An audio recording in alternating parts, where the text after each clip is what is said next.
On a eu l'occasion aujourd'hui de débattre autour d'un sujet d'actualité qui est l'intelligence artificielle et surtout sa relation avec les droits de l'homme.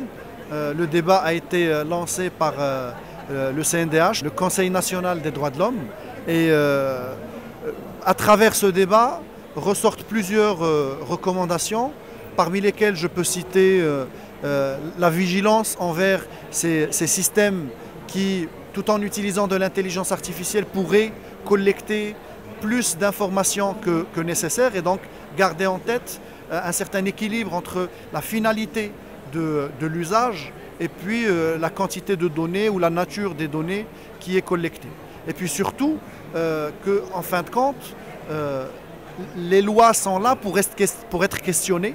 Et donc le citoyen marocain, je dirais en général, devrait garder en tête qu'à chaque fois qu'il se sent lésé dans une décision qui est prise de façon automatique et où il sent que justice n'est pas rendue pour son dossier, il est en question de questionner cette décision directement à travers l'opérateur ou bien en passant par le service juridique. Mais en tout cas, il y a de nouveaux outils qui vont aider l'être humain, que ce soit dans l'entreprise, dans l'université, dans l'administration, à prendre des décisions.